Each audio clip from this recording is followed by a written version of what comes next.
and gentlemen, the story you are about to hear is true. Only the names have been changed to protect the innocent.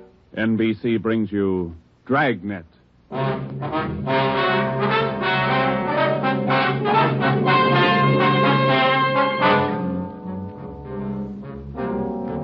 You're a detective sergeant.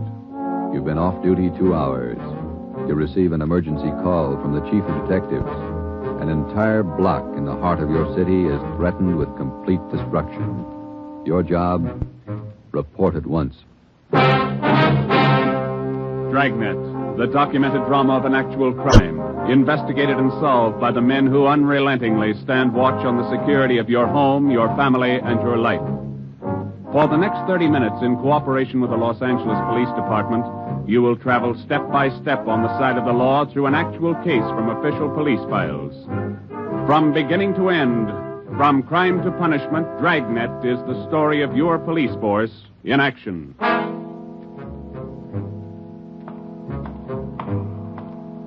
It was Tuesday, November 15th.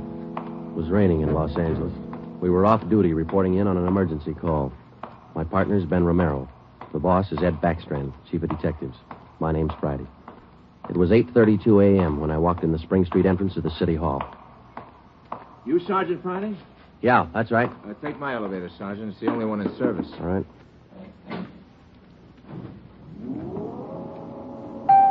I'll run you up to 16. The chief's waiting for you up there. What's the pitch? Only one elevator in service out of 10? The place looks deserted. What's going on? Nobody in the building. All the office people have been sent home. Lots of trouble. Somebody declare a holiday? No joke, Sergeant. Big trouble. All right, you convinced me. What is it? Here we are. 16th floor. Over here, Freddie. Hi, Joe. Hello, Ben. You made good time. Came as soon as I got the call. Sorry to have to bring you back in. You worked last night, didn't you? Yeah, midnight to 8 this morning. Sorry. Come on. Okay. What is it, Skipper? Why all the hush? Wait till we get inside. In here. Okay. Number one, let's keep our voices down. All right. I'll make it as brief as I can. Every minute counts. What time you got, Friday? 8:33. All right, here it is. 55 minutes ago, a man walked into this building with a homemade bomb under his arm. If we don't release his brother from the county jail by 9 o'clock this morning, he says he'll pull the trigger on the bomb and blow up the whole building. He's kidding, Skipper. Who is the guy? Name's Vernon Carney. Here's his package. He and his brother have been in and out of jail since 1937. Small-time thieves. Yeah. Where's the FBI kickback? We had him once before, both of them. Brother's name is Elwood, serving a year for car stripping. And this two-bit thief is sitting here in the city hall with a bomb on his lap? That's right. In the next room. What kind of a bomb is it, Ed? You think he's bluffing? Could be bluffing, but the crime lab says no. Lee Jones from the lab get a look at it? Been in there twice. One end of the box is glass. Says you can't see much without a closer look, but you can't get near the guy. What do you want us to do? It's a volunteer job. You can take it or leave it. I won't order you to do it. How you want to handle it? You sure you want a piece of this one, Romero? No, he doesn't, Ed. He's got a family. Get me another single man. We'll give it a try. Wait a minute, Joe. What makes this job so different? Anytime we kick a door in, we never know what's on the other side. That's what makes it different. This time we do. No, you're not going to cut me out. Not the only time I know what I'm getting into. All right. Chandler's tried. Hannon, Davis, Watson, they've all tried. This guy Carney knows what he's doing. He's no pushover. But somebody's got to get that bomb away from him. Friday, Romero, it's your baby now. I looked at my watch. It was 8:36. We left Backstrand and started down the hall. If Carney was going to make good his threat to blow up the building by 9 o'clock, we had exactly 24 minutes to talk him out of it. Ben and I figured we'd better look him over first and then work out some kind of a plan. Maybe just talking to him would do it. Vernon Carney was sitting in a straight-back chair against the far wall facing the door. He was seated between two windows that looked out over the city. Along the left wall was a row of 6 wooden chairs. In the center of the right wall was a connecting door leading to the office where Backstrand had briefed us. The door was locked on both sides. Just off-center and favoring the left of the room was a small filing table. The other furniture in the office was a desk just forward of the connecting door on the right. There was a dictaphone on the desk. In the near left corner, shielded by a white screen, was a small wash basin. The faucet leaked. Vernon Carney was middle-aged. He sat erect, holding a black box on his lap. He held his right hand inside one end of the box. Ben and I stood there for a minute and looked at him. Then we walked in the room. What do you say to a man with a bomb? That's close enough. Cigarette, Carney? I'm not smoking right now. What are you trying to prove? You know what I want?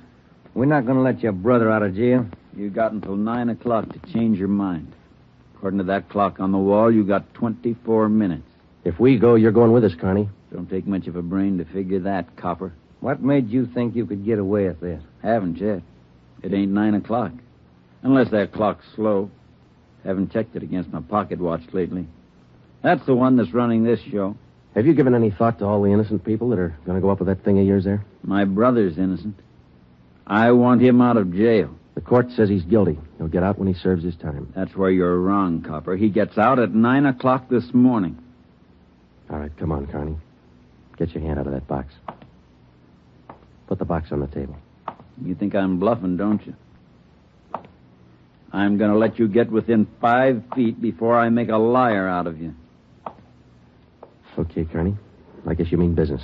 You can take 3 more steps and find out for sure. Suppose we did let your brother out. We'd just come out and pick him up again, you along with him? If you could find us. Let's get this straight. If we let your brother Elwood out, how do we know you're going to keep your promise? What promise? I ain't made any promises. You just get Elwood down here first, and then we'll talk about it. There's only one thing I can't figure, Carney. Yeah, what's that? If we don't let your brother out, you say you'll pull the trigger on that bomb. You're going to kill a lot of innocent people. What are you going to prove by that? It's 8:37. You got 23 minutes left. Now, I wish you'd answer that one for me. Why do you want to kill a lot of innocent people? Don't try to con me, copper. I know they cleared everybody out of this building 45 minutes ago. I know they cleaned out the whole block. They got it roped off. Where'd you get your information? I got a couple of windows here to look out of. Don't you think it's about time to send somebody over to get Elwood? You know, Carney, we got a way out of this. We don't have to let your brother out neither. I've heard that before. What's to stop us from leaving the building along with the other few officers and let you sit here and touch off that bomb? Go ahead. It won't be a long wait without you. Who are you trying to kid? You'd let me blow up $10 million worth of taxpayers' money? Ah, no. You're going to let Elwood out. You'll wait till the last minute to do it, but you'll let him out.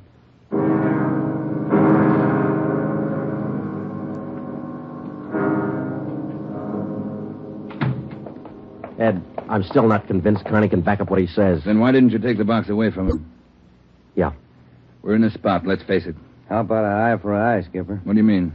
If he pulls the trigger on that machine, he kills us. How about us getting him first? All right, Romero.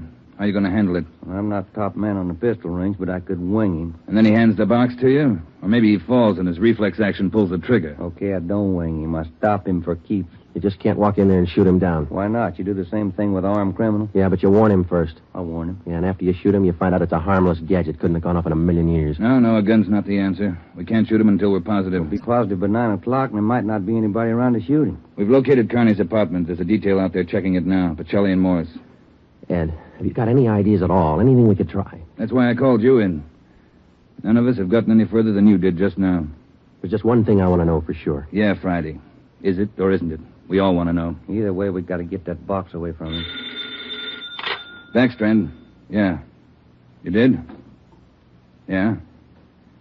No, stay out there till I call you. All right, here's half the answer. That was Pacelli. They found 28 sticks of dynamite in Carney's apartment. We knew Carney wasn't kidding now. We could see into the bomb through that glass window in one end. It looked like dynamite inside, and there was dynamite in Carney's room. We didn't know if he had the nerve to pull the trigger. We didn't know if it would go off when he did. But with only minutes remaining, nobody wanted to take the chance. From here on in, all of us agreed that Vernon Carney sat in the next room, holding in his 2 hands a force powerful enough to destroy us all. We had to get that box away from him, and to get that box, we had to have a plan. I looked at my watch. It was 8:40. 20 minutes till 9 o'clock. How do we get it away from him? I got an idea. It might work. Let's have it. Carney's sitting against the far wall between 2 windows. They're both open. Yeah, that's right. All right, if we could get a man through one of those windows, we might get Carney from behind. How are you going to get him? Whoever gets through the window could slug him. What do you do then? Somebody grabs the box. The crime lab can tell us what to do with it. How do we get a man through one of those windows? We're on the 16th floor. Well, there's some kind of a ledge that runs around the building on each story. Wide enough for a man to walk on? Hey, let's take a look. All right. Looks pretty narrow, Joe. That's a good 18 inches. Could be done. Too risky. It's raining out. That ledge is slippery. Strong wind out there, Joe. Tear a man right off the building. Yeah, I guess you're right. Well, there's still a way. How about a ladder? 16 floors, Skipper. There might be a way. The fire department would know that. I'll get Battalion Chief Erickson. Is Lee Jones in the building? No, he's over in the crime lab. I'll get him up here, too. I don't know, Friday. Maybe it'll work. It's got to, Ed. All right, now look. It's going to take a couple of minutes to set this up. We've got to know what Carney's doing every second of that time. Well, how about the dictaphone in there on the desk? Good. Get it on without him seeing you. We'll try. The dictaphone in there is connected to this one in here. This room is 1614. You got that? Yeah. All right, push down key 1614 on that machine in there and leave it down. Get the receiver off the hook and leave it off. Leave the receiver off. That's right. You know, if it isn't off the hook, we won't be able to hear a thing in here. Right. Come on, Ben. This is Backstrand. Give me Chief Erickson. Where's my brother? Still in his cell? You coppers are long on talk, but short on time. Yeah, we know. I'm telling you. For your own good, you'd better get Elwood over here. Carney, I'll bet if we get your brother on the phone here, he'll tell you he doesn't want any part of this. You mean Elwood don't want out? Since when? Sure he wants out, but not your way. He's only got a year to serve. Why don't you leave him alone? I told El. I told him I'd get him out. He didn't think I could do it. But I'm doing it. I'll make you a bet, Carney. Let us get your brother on the phone. He won't walk out of here with you. Get him on the pack. Where you going? The phone's over here. Have to use the dictaphone. They get an okay from the chief. Elwood's still a prisoner. What's the matter with the phone? No operators. You know the building's been cleared. Oh, yeah. That's right. Almost forgot. Okay, you can use the dictaphone. This Friday, Ed. Carney wants to talk to his brother. Yeah, I know you'll have to send somebody over. Have them put the call on extension... wait a minute. What's that extension number, Ben? 2351. 2351, Ed. Right. It'll take a minute. Yeah. I'd kind of like to talk to El. Been a couple of months since I seen him. We've always been together, me and El, most of the time. Joe, let's go in and see if we can hurry that call. Good idea, boy. 16 minutes to 9. Hey, cop. Yeah. Forgot to hang up the dictaphone, didn't you? I put the receiver back on the dictaphone. Ben and I had failed to make good on the first step of the plan. When we got outside the door, we briefed Davis and Watson. They went in to sit with Carney. It would be their job to keep us posted on Carney's movements. The dictaphone was out. We went back into the office next door. Chief Sam Erickson of the fire department and Lieutenant Lee Jones from the crime lab were already there. We told Backstrand what happened. Would have been a help. We haven't got time to cry over it. Carney's wide awake, Skipper. He doesn't miss a thing. Backstrand told us the plan, Friday. We can't run a ladder up from the street. Too high, Chief? Best we got is a 100-foot area. You figure 12 foot to the story, that'll take you up 96 feet, 8 floors. And we've got the latest equipment. What's the idea you had, Jones? Sam, can you get hold of a pump here in a hurry? Sure, we got a lot of scaling ladders, but you got nothing up there to hook 'em on. You figured on dropping down from the floor above? That's right, and I figure a pump here would do it. Sure it would. You could make it fast to the windowsill up there, but you got a 1.5 foot ledge in the way. No, what you want is a lifeline. You mean lower a man on a rope, Chief? Yeah, Romero. That's the quickest and the quietest. Could you rig it so one of my boys could do it? Sure, Ed. What's the risk? None if you work it right. We'll strap on a life belt, give the man heavy leather gloves. 2 of my men will lower him down. Pick your lightest man. What do you think, Lee? That's it. What do we do with the bomb when we get it? I figure that box Connie's holding is about a foot square. Here's what I'll do. I'll get you a bucket with a 1.5 foot mouth. It'll be full of water. Yeah? I'll have it right outside the door of that office. When you get that box, place it in the water. We'll get the bucket out of the building as fast as we can. And once we get the bomb underwater, we're in the clear. And I can't promise you that, but it's the safest way to handle it under the circumstances. All right, that's the procedure. Sam, you take care of your end. Right away. I'll get a detail to give me a hand down on the street. We'll have a car ready to take the bomb to a safe area to decommission it. Work as fast as you can. Come on, Sam. It's our baby, Joe. That's right. Which part of it you want, the rope or the bomb? You call it. Fire Chief Erickson says the lightest man on the rope. That's me, Joe. All right, I'll get the bomb out of the building. Okay, that's the routine. But carry this with you. The man that comes down on that rope has one chance to make good. You slug him and make it count because there's no second try. Yeah. And, Joe, when you grab that box, you got to get it away from Carney before he can squeeze the trigger. Then you got to get it down into the street. The elevator. You know how to operate it? Well, it's pretty simple, but I'll double-check with the operator. Better do it right now. Okay. Ed, we better get Carney's brother on the phone for him. He seemed anxious. Might be a pretty good stall. All right, Romero, that's the outside phone. Get to city jail. All right, Skipper. Get going, Friday. Okay.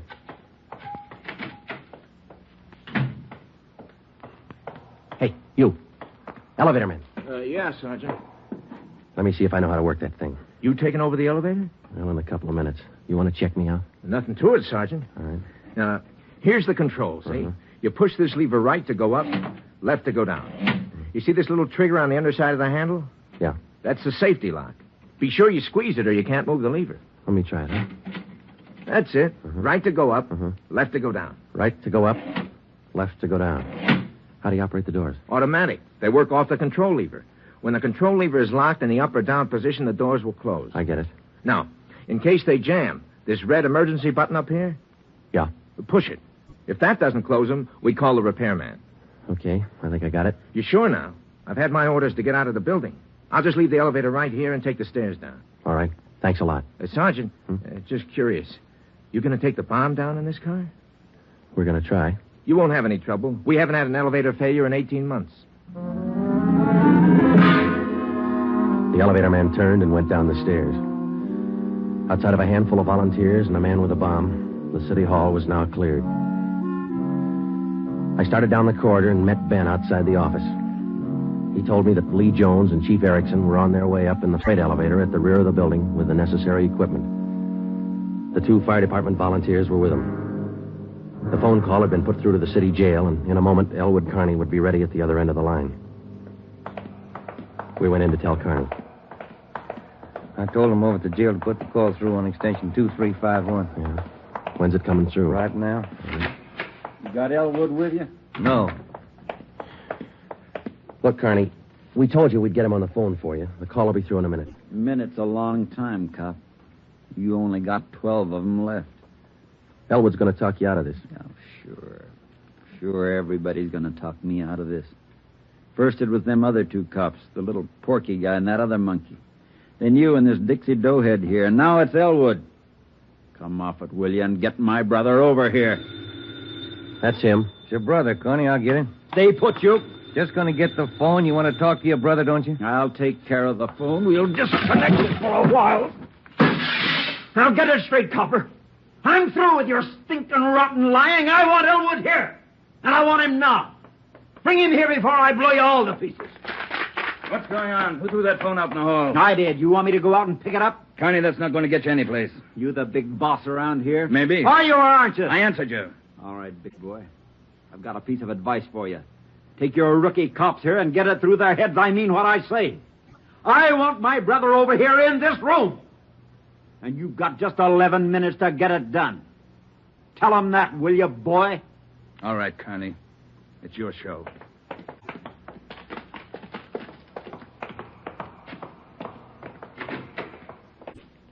All right, we got to work fast now. Jones, everything set for you? Got the bucket with the water right here. Car's waiting down in the street. Right. Erickson, your boys ready? Upstairs, waiting. And we all know what to do. Ed, I got to have somebody to give me a hand with Carney when he falls. I'll be in there with you, Friday. Ready to go upstairs, Chief? Anytime. Oh, one thing you ought to know. What's that? Strong wind coming up. About 20 miles an hour out there right now. That going to louse us up? No, but it's going to increase the sway. Got to allow for it. How you mean? Wind's coming from the south. We'll lower you just to the right of the window. If I figure it correctly, the wind will do the rest. Bigger risk, but we don't control the weather. How you going to do it, Ben? As soon as I get in position, I'll reach in through the window on his right. I'll use the billy. Try to catch him on the right side of his head. One good hit should put him away. Let's make it 2 and be sure, huh? Right. You ready, Chief? Now, let's go. Ben. Yeah? Nothing. I'll be careful. You too, huh? What's the time, Friday? 8:50. Shouldn't take more than a couple of minutes for Romero to get down to that window, unless the wind gives him trouble. Jones, no use you sticking around. I'll give Friday a hand. That's my job. We've got to keep you alive to decommission the bomb. Bum joke. See you downstairs.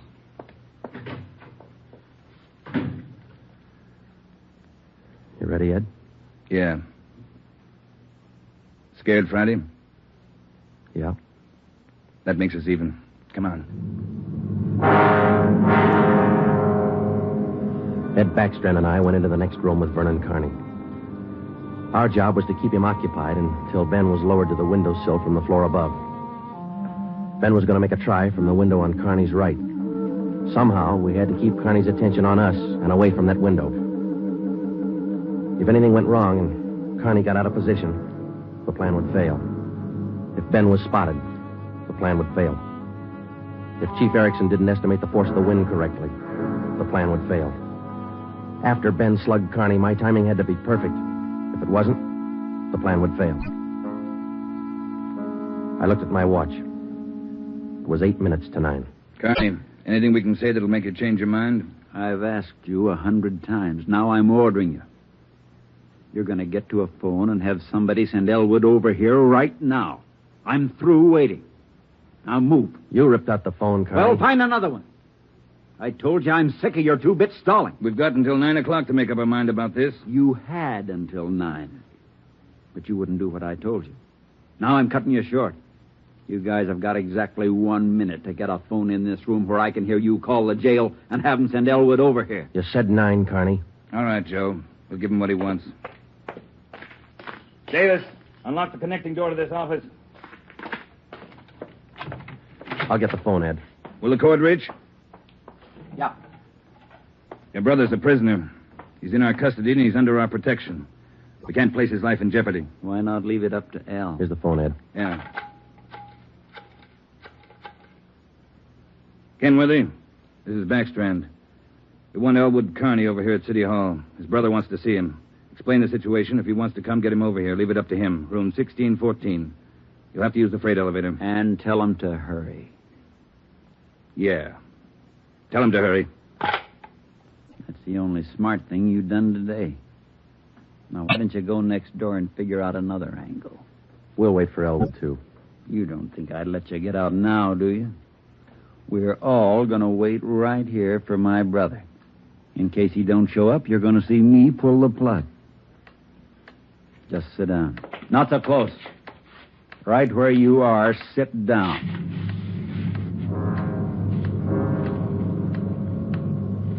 Loud clock, ain't it? Windy. Getting cold in here.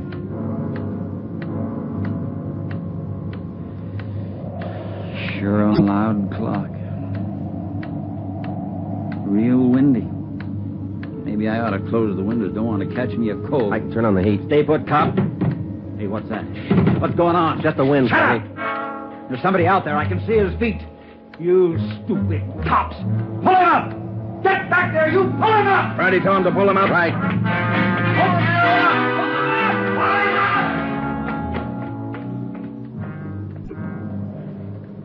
All right, Carney. You win. You bet I win, you dumb coppers. You didn't think I'd miss a trick like that? We'll just close these windows, boys. There's one, and lock it. And here's... Here's your brother, Carney. Yeah. Hi, Al. Hi, Vern. You did it. I told you. I told you I'd do it, didn't I? That's far enough for the rest of you. Al, come on over here. You're crazy, Vern. You're crazy. Yeah, that's what they've been trying to tell me. We're going home, Al. How are you going to do it? There's 1 million cops outside. People all over town heard about this. They're holding the crowd back. They ain't gonna stop us now, Al. You'll never make it. Either one of you. I got him this far, didn't I? We'll make it. Vern, you think we could do it? Hey, you. Yeah. You're gonna get a car ready for us, a fast one. Have it in front of the building. Move! All right, Friday, do what he tells you. Right. Hold it. Yeah. If you ain't back by 9 o'clock, the deal still holds. I told him I'd pull the pin at 9, Al, if they didn't let you out. You ain't fooling, are you, Vern? Will that gadget really blow? 4 miles high. You know what that means, Al? Yeah, but they won't let you pull it. We're getting out. All right, Copper. Get the car. You got 4 minutes.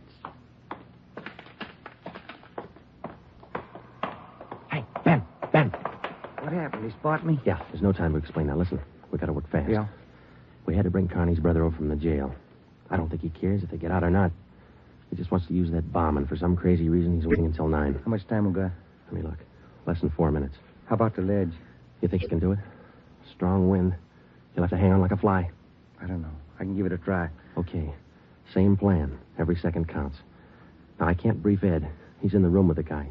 It's up to you and me. I'll get on the ledge from one of these offices. I hope I make it. If you don't, we'll know you tried. Hurry. Hey, Ben, wait a minute. Yeah? Have forgot. The windows. The one on his right. He locked it. You'll have to crawl around to the one on the left. You got it? Right. Okay. The car will be ready in 2 minutes.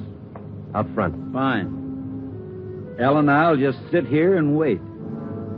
Gonna be good being back together, huh, El?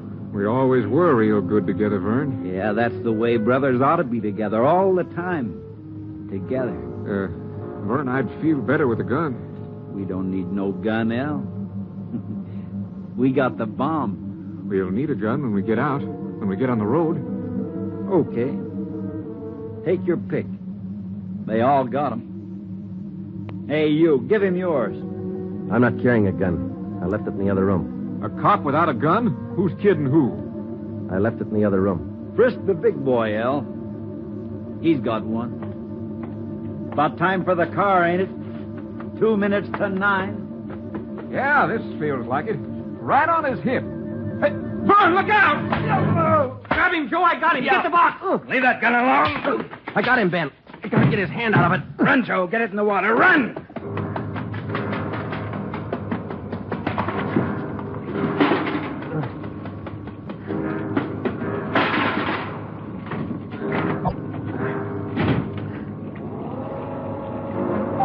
In a fast elevator, 16 floors isn't very much, but I've never shared an elevator with a live bomb. It seemed like minutes between floors. I kept watching the bucket. The bomb was completely underwater. A small stream of bubbles was hissing to the surface. I waited.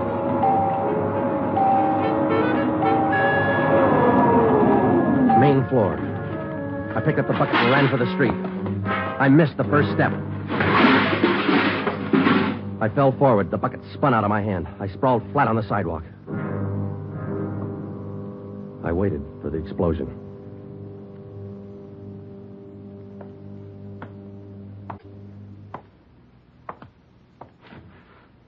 It didn't go off Friday. Yeah. I gave it a good chance, Lee. It was all there. Look, at least a dozen sticks of dynamite. Snyder, bring that over here. Here you are, Lieutenant. Thanks. Here's why it didn't go off. Had it rigged for a hard trigger pull. Would have taken a good yank to set this one off. Yeah. Hi, Joe. Hi, Ben. Clumsy.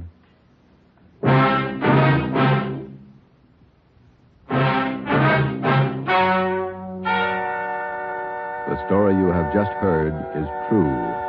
Only the names were changed to protect the innocent. Vernon Carney was examined by 5 different psychiatrists appointed by the Superior Court and was found to be incompetent. He is now confined in the state mental institution for the criminally insane. Elwood Carney is now serving the balance of his sentence with no time off for good behavior. You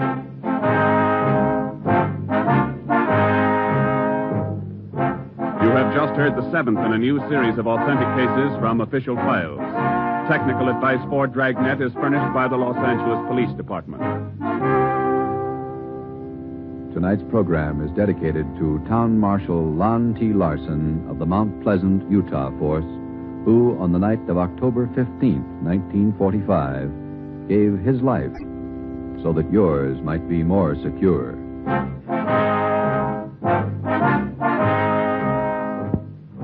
Dragnet came to you from Los Angeles. This is NBC, the national broadcasting company.